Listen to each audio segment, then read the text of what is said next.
maoni ntine chake nde sizili bwino ku Tanzania eti kwa neba huko.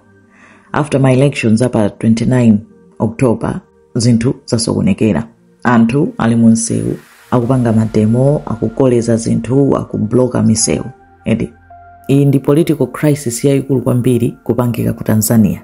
Anthu akumunena President Samia Suluhu Hassan amene anatenga mphamvu kapena nero anatenga office mu chaka cha 2021 kutamwalira president wa nthawi imeneyo John Magufuli, kunena kuti wapanga stage sham election kapena titi election ya fake just to secure mphamvu.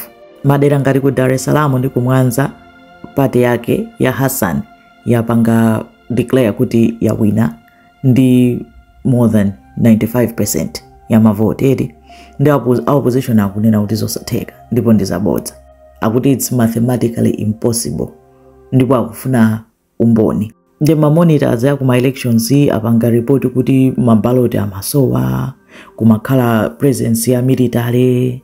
Wakhala zinthu zodabwisa kwambiri malo amene kunali ma elections kokavota. Komanso samalola anthu odzaona kunena kuti zinthu zikuyenda bwanji.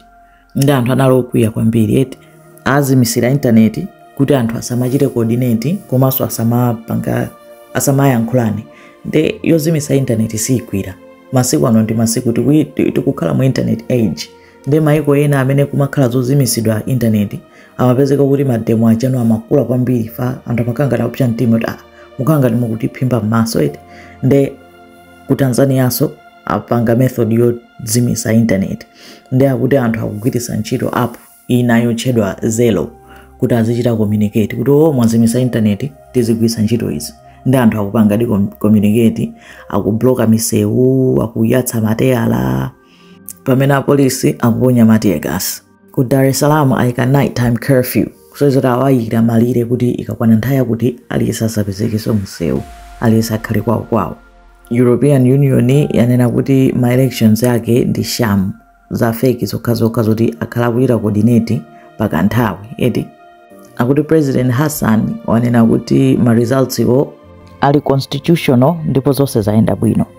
Ngakhale anthu akumvera misinformation yoti ikuchitira sponsor ni ma foreigners kunena kuti yabwerese ziwawa ndi mpungwe mu country yake. Pakali pano akuti palibe amene akudziwa komwe kuli President Hassan. Nde anthu ndokwiya zinthu sizili bwino ku Tanzania, tiona kuti zitha bwanji eti. Koma iyi ndi test ya democracy ku Tanzania. Opposition leaders wina amene anali opposition leader wamphamvu kwambiri anammanga akuti akumuzenga mlandu wa treason. Winanso anammanga pamene wachitatu anapezeka kuti anapeza technical problem nkumuchotsa kuti sakhala nawo pa mavoti. Ndi amapikisana ndi tizipani ting'ono tosaziwika.